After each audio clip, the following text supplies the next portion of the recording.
கிறிஸ்து இயேசுவில் அன்பிற்கினிய சகோதரர்களே, சகோதரிகளே, இந்த ஆண்டு MEP ஆண்டு என்று நாம் சிறப்பிக்கின்றோம். இந்த மறைபரப்பு சபை மிஷன்ஸ் ஏட்ராஞ்சர்ஸ் de Paris என்று சொல்லக்கூடிய இந்த சபையினரிலிருந்து ஏராளமான பேர் ஆசிய நாடுகளுக்கு சென்றார்கள். பல்வேறு இடங்களிலே நற்செய்தியை அறிவித்தார்கள். இந்தியா, இலங்கை, கம்போடியா, வியட்நாம், சயாம் மற்றும் பல்வேறு கிழை நாடுகளிலே இவர்களுடைய பணி மலேசியா, சிங்கப்பூர் இது போன்ற இடங்களிலேயும் இன்றைக்கும் தொடர்ந்து நடந்து கொண்டுதான் இருக்கிறது. அந்த வகையிலே இவர்கள் பயிற்சி பெறுகிறார்கள்.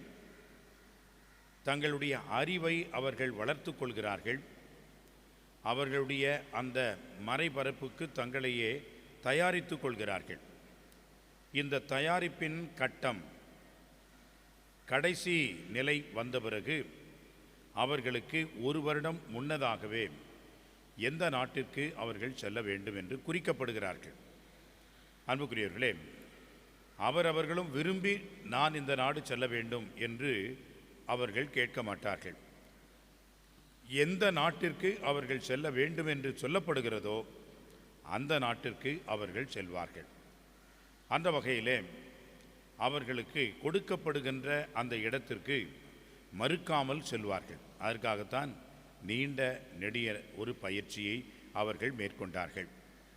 இந்த MEP வரலாற்றிலே எந்த ஒரு மறைபணியாளரும் தனது பணித்தளத்தை வேண்டாம் என்று நிராகரித்ததே இல்லை என்று சொல்கிறார்கள்.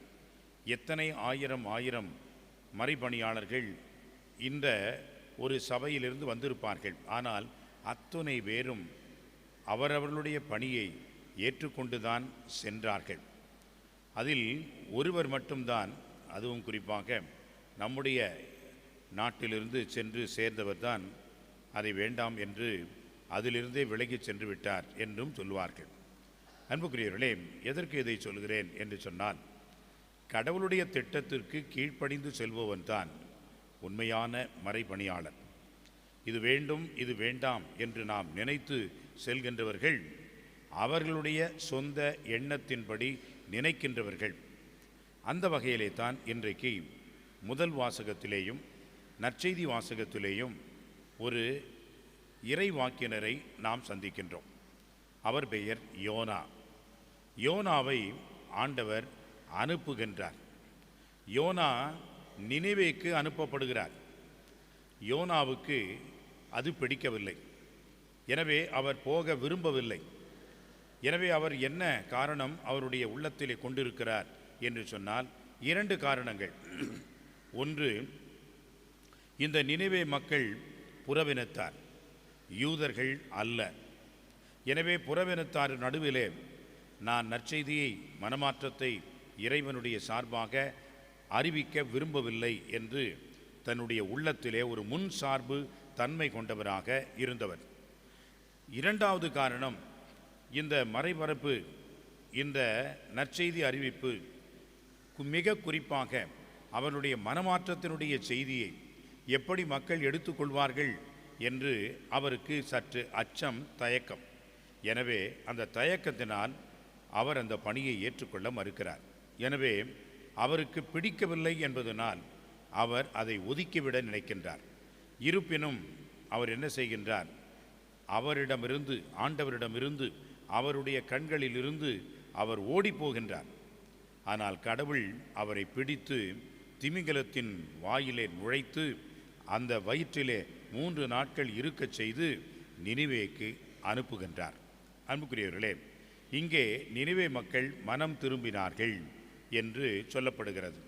நினிவே மக்கள் புறவினத்தார், ஆனால் ஆண்டவருடைய வார்த்தையை கேட்டார்கள், மனம் திரும்பினார்கள். ஆனால் யூதர்கள் ஆண்டவருடைய வார்த்தையை கேட்டார்கள். ஏன்?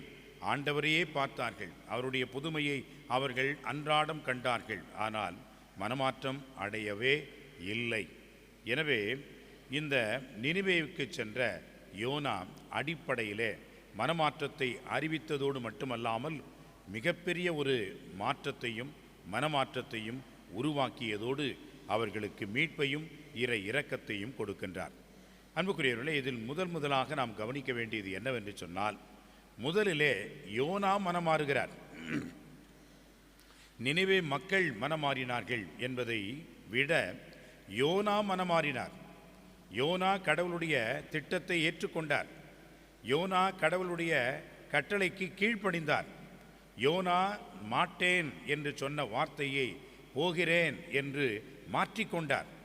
எனவே மனமாற்றம் எங்கே ஆரம்பிக்கிறது என்று சொன்னால், மாற்றத்தை சொல்கின்ற மனிதனிடையே அது ஆரம்பிக்கிறது. எனவே யோனா தன்னுடைய வாழ்விலே மனம் மாறியதனால், கடவுளுக்கு கீழ்ப்படிந்ததனால், அந்த மனமாற்றத்தை அவர் மற்றவர்களுக்கு அறிவிக்க முடிந்தது. அந்த கடவுளுடைய கட்டளைப்படி அவர் கீழ்ப்படிந்து வாழ முடிந்தது. எனவே அன்புக்குரியவர்களே, இந்த மனமாற்றம் என்பதுதான் தவக்காலத்தினுடைய ஒரே நோக்கம். இந்த மனமாற்றம் என்பது மற்றவர்களுக்கு மட்டுமல்ல, எனக்கும் தான் என்பதை உணர்ந்து ஒவ்வொருவரும் மாறுகின்ற பொழுதுதான் உண்மையான மீட்பு நமதாகிறது. அன்புக்குரியவர்களே, கடவுள் மீட்பை அன்றாடம் பொழிகிறார். அதை பெற்றுக்கொள்கின்ற தகுதி நமக்கு இருக்கிறதா என்றால், அந்த மனமாற்றம் என்பதுதான் நமது ஒரே தகுதியாகும். ஆமென்.